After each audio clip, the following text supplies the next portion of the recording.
Le régime algérien profite de l'accident de 2 camions pour se débarrasser de son hostilité profondément enracinée envers le Maroc.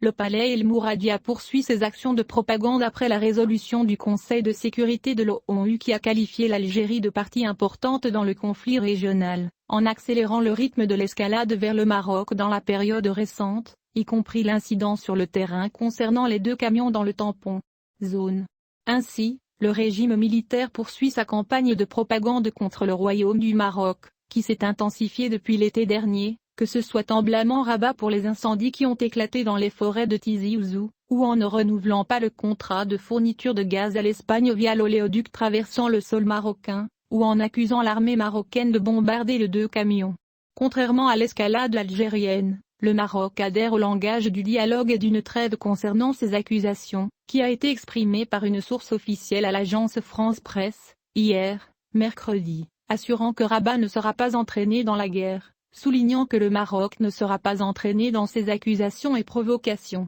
Le mystère de la scène de l'accident. L'incident de 2 camions soulève de nombreuses questions sur sa localisation à proximité du mur de sécurité, environ 25 km, car l'Algérie a affirmé qu'il était lié à des camions civils destinés au transport commercial, mais le lieu de l'accident est assez éloigné du passage commercial reliant la Mauritanie à l'Algérie. Comment l'Algérie permet-elle à ses civils de traverser cette zone infestée de mines? Pourquoi les forces frontalières n'ont-elles pas dirigé les 2 camions vers le passage commercial sécurisé entre l'Algérie et la Mauritanie? Et pourquoi le châssis des 2 camions est-il resté relativement indemne lorsqu'il s'agissait d'une attaque de guerre à l'aide d'une arme de pointe, le drone? Les questions et autres ajoutent du mystère à l'incident. L'état-major général de l'armée mauritanienne est entré dans la ligne de l'incident survenu au nord de Chinguetti, en niant la survenance de toute attaque à l'intérieur du territoire national de ce pays du Maghreb, appelant à l'exactitude des informations et la prudence d'en traiter avec des sources d'informations suspectes.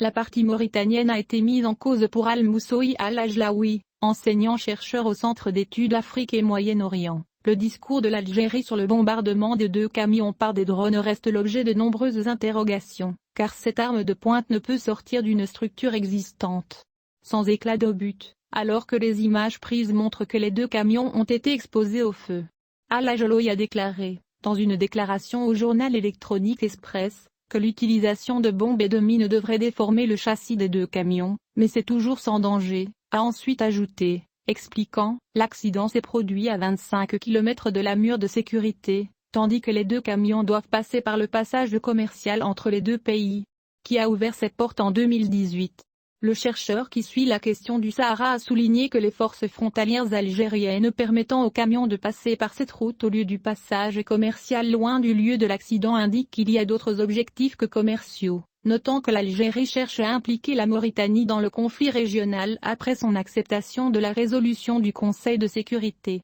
Gérer les crises internes. Sabri Hello, avocat expert en droit international et conflits du Sahara, a déclaré que les provocations suivent la même approche que l'Algérie a tracée depuis le début de l'année, notamment cet été, lorsque son Conseil suprême de sécurité a réuni plus de 3 fois au moins, et son thème a toujours été le Maroc. Hello a ajouté, dans une interview au journal électronique Express, que l'Algérie a décidé de réévaluer les relations bilatérales, puis de les rompre avec le Maroc, avant de s'orienter vers le non-renouvellement d'un contrat gazier, parallèlement à une tentative de pression sur les États membres du Conseil de sécurité avant et pendant la session pour examiner la situation périodique au Sahara marocain, pour passer maintenant à essayer de provoquer une attaque marocaine. Le même expert a souligné que ces faits indiquent que le parti algérien a utilisé la théorie de Bismarck basée sur une tentative d'affaiblissement du quartier afin de gérer les crises internes et prétendre au pouvoir régional, ce que la propagande médiatique algérienne promeut que le pays est une force de frappe, ajoutant que les provocations sont dues à la défaite totale des différents niveaux. Le comportement marocain est prudent du point de vue de Driss Lakrini, professeur de relations internationales et directeur du laboratoire d'études constitutionnelles et d'analyse de crise à l'université Qadiyya de Marrakech.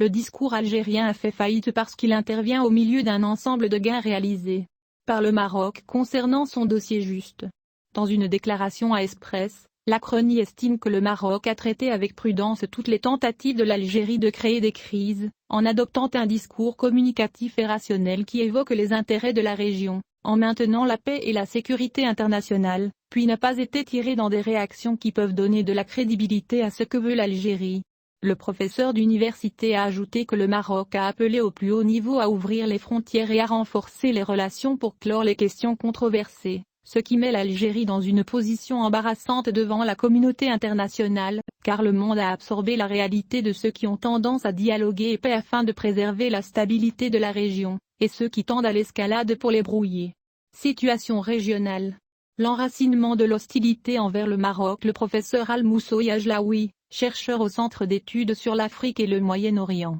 est revenu sur les provocations algériennes en disant que l'approche algérienne a échoué dans la gestion du conflit du Sahara, et sa provocation est le reflet du choc fort qui a le régime militaire a reçu après la révolution 2602 du Conseil de sécurité, qui a insisté sur le fait que l'Algérie est partie au conflit régional, et a demandé l'envoyé de l'ONU au Sahara marocain appelle toutes les parties à ce problème régional. Al-Ajlaoui a expliqué que la diplomatie des cornes pratiquée par le régime algérien le confinait à une situation difficile interne, et reflétait son incapacité à gérer les fonctions étatiques au niveau de la relation avec le citoyen algérien, mais reflétait aussi son échec même à gérer son environnement régional, en contrepartie de son insistance à informer le monde de l'existence d'une crise profonde entre les deux pays. Et le politologue d'ajouter, la question des deux camions incarne la tendance algérienne visant à enraciner l'hostilité envers le Maroc, et à persuader l'opinion publique interne que le régime marocain tente de détruire l'unité nationale algérienne, concluant qu'il s'agit d'une réponse au Conseil de sécurité de l'ONU qu'il veut changer le point de référence du conflit du Sahara marocain.